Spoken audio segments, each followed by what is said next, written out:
ಮಕ್ಕಳನ್ನ ಅತಿಯಾದ mobile ಗೀಳು addiction ಅನ್ನೋ ಮಾರಿ ಆಗ್ತಾ ಇದೆ.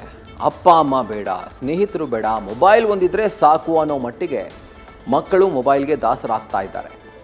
ಇದನ್ನ ಅಂತ್ಯಗೊಳಿಸೋ ನಿಟ್ಟಿನಲ್ಲಿ ನಿನ್ನೆ ಸಿಎಂ ಮಹತ್ವದ ನಿರ್ಧಾರವನ್ನು ಪ್ರಸ್ತಾಪವನ್ನು ಇಟ್ಟಿದ್ರು. ಇದೀಗ ಮಕ್ಕಳಿಗೆ ಮೊಬೈಲ್ ಬ್ಯಾನ್ ವಿಚಾರವಾಗಿ ಕ್ಯಾಂಪ್ಸ್ ಕೂಡ ಧನಿಗೂಡಿಸಿದೆ.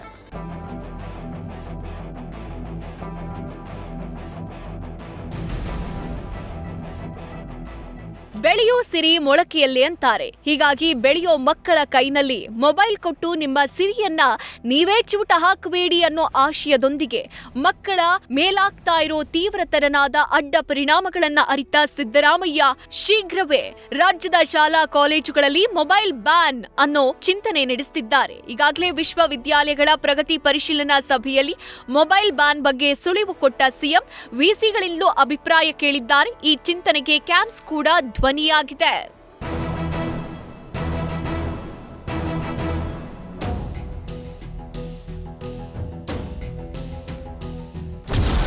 ಮಕ್ಕಳಲ್ಲಿನ ಮೊಬೈಲ್ ಅಡಿಕ್ಷನ್ಗೆ ಶತಾಯಗತಾಯ ಬ್ರೇಕ್ ಹಾಕೋಕೆ ಖಾಸಗಿ ಶಾಲಾ ಒಕ್ಕೂಟ ಕ್ಯಾಂಪ್ಸ್ ಆಗ್ರಹಿಸಿದೆ.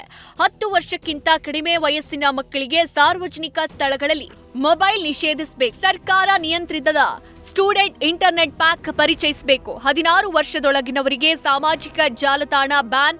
ರಾಜ್ಯದಲ್ಲಿ 14ರಿಂದ 16 ವರ್ಷದ ಮಕ್ಕಳಲ್ಲಿ ಮೊಬೈಲ್ ಬಳಕೆ ಹೆಚ್ಚಾಗಿದೆ. ಅನೇಕ ದೇಶಗಳ ಶಾಲೆಗಳಲ್ಲಿ ಮೊಬೈಲ್ ಬಳಕೆಗೆ ನಿಷೇಧ ಮಾಡಿದ್ದು, ರಾಜ್ಯದಲ್ಲೂ ಎಸ್ಒಪಿ ರಚನೆ ಮಾಡಬೇಕು. ಕೋಚಿಂಗ್ ಸೆಂಟರ್ ಬಳಕೆಗೆ ಕಡಿವಾಣ ಹಾಕಬೇಕು ಅಂತ ಕ್ಯಾಂಪ್ಸ್ ಶಿಫಾರಸು ಮಾಡಿತ್ತು. ಸಾಮಾಜಿಕ ಜಾಲತಾಣ, ಗೇಮಿಂಗು, ಟೆಲಿಕಾಂ ಕಂಪನಿಗಳ ಸಹಯೋಗದಲ್ಲಿ ತಡೆಯೊಡ್ಡಬೇಕು ಅಂತ ಸಿಎಂ ಸಿದ್ದರಾಮಯ್ಯಗೆ ಪತ್ರದ ಮೂಲಕ ಕ್ಯಾಂಪ್ಸ್ ಪ್ರಧಾನ ಕಾರ್ಯದರ್ಶಿ ಶಶಿಕುಮಾರ್ ಮನವಿ ಮಾಡಿದ್ದಾರೆ.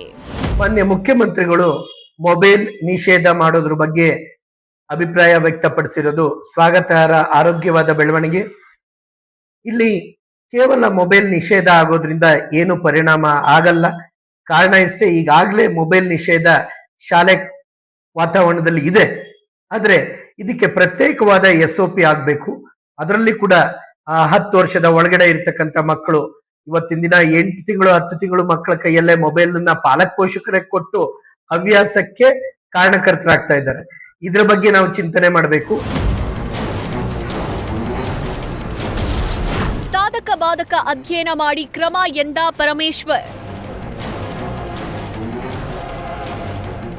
ಇನ್ನು ಶಾಲಾ ಕಾಲೇಜುಗಳಲ್ಲಿ 16 ವರ್ಷದವರೆಗೆ ಮೊಬೈಲ್ ನಿರ್ಬಂಧ ವಿಚಾರವಾಗಿ ಗೃಹ ಸಚಿವ ಡಾಕ್ಟರ್ ಜಿ ಪರಮೇಶ್ವರ್ ಮಾತನಾಡಿದ್ದು, ಮಕ್ಕಳಿಗೆ ಮೊಬೈಲ್ ಕೊಟ್ರೆ ವಿದ್ಯಾಭ್ಯಾಸದ ಕಡೆ ಗಮನ ಕಡಿಮೆ ಆಗುತ್ತೆ. ಬಹಳ ದೇಶಗಳಲ್ಲಿ ಮೊಬೈಲ್ ಬ್ಯಾನ್ ಇದೆ. ಆಸ್ಟ್ರೇಲಿಯಾ, ಯುರೋಪ್ನಲ್ಲಿ ಜಾರಿಯಲ್ಲಿದೆ. ನಾವು ಜಾರಿ ಮಾಡೋಕೆ ಚಿಂತನೆ ಮಾಡಿದ್ದೀವಿ. ಈಗಾಗಲೇ ಸಿಎಂ ಇದ್ರ ಬಗ್ಗೆ ಮಾತಾಡಿದ್ದಾರೆ. ಸಾಧಕ ಬಾಧಕ ಅಧ್ಯಯನ ಮಾಡಿ ಕ್ರಮ ತಗೋತೀವಿ ಎಂದಿದ್ದಾರೆ. 16 ವರ್ಷದ ಒಳಗಡೆ ಇರ್ತಕ್ಕಂಥ ಮಕ್ಕಳಿಗೆ ಈ ಆಕ್ಸೆಸ್ ಕೊಟ್ರೆ ಅವರೊಂದು ವಿದ್ಯಾಭ್ಯಾಸ ಮಾಡೋದು ಕಮ್ಮಿ ಆಗುತ್ತೆ, ಸ್ಟಡೀಸ್ಗೆಲ್ಲ ಎಫೆಕ್ಟ್ ಆಗುತ್ತೆ ಅಂತೇಳಿ ಒಂದು ಸ್ಟಡಿ ರಿಪೋರ್ಟ್ ಥರ. ಜೊತೆಗೆ ಈ ವಯಸ್ಸಿನಲ್ಲಿ ಅವರೆಲ್ಲರೂ ಕೂಡ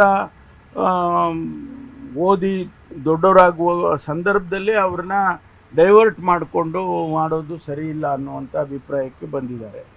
ಆಮೇಲೆ ಭಾಳ ದೇಶಗಳಲ್ಲಿ ಇದಕ್ಕೆಲ್ಲ ಎಕ್ಸ್ಟೆನ್ಸಿವ್ ಸ್ಟಡಿಗಳು ಮಾಡಿ ಅದನ್ನು ಬ್ಯಾನ್ ಮಾಡಿದ್ದಾರೆ. ಈಗ ಆಸ್ಟ್ರೇಲಿಯಾದಲ್ಲಿ ಮಾಡಿದ್ದಾರೆ, ಯುರೋಪಲ್ಲಿ ಬೇಕಾದಷ್ಟು ದೇಶಗಳು ಮಾಡಿದ್ದಾವೆ. ನಾವು ಅದರ ಬಗ್ಗೆ ಒಂದು ಚಿಂತನೆ ನಡೆಸಿದ್ದೇವೆ. ಮಾನ್ಯ ಮುಖ್ಯಮಂತ್ರಿಗಳು ಕೂಡ ಅದರ ಬಗ್ಗೆ ಇದನ್ನು ಬ್ಯಾನ್ ಮಾಡಬೇಕು ಅನ್ನುವಂಥ ಚಿಂತನೆಯನ್ನು ಕೂಡ ಅವರು ಕೂಡ ಚಿಂತನೆಯನ್ನು ಹರಿಸಿದ್ದಾರೆ. ಅದಕ್ಕೇನು ಸಾಧಕ ಬಾಧಕಗಳು ಅದೆಲ್ಲ ಸ್ಟಡಿ ಮಾಡಿ ತೀರ್ಮಾನ ಮಾಡ್ತೀವಿ.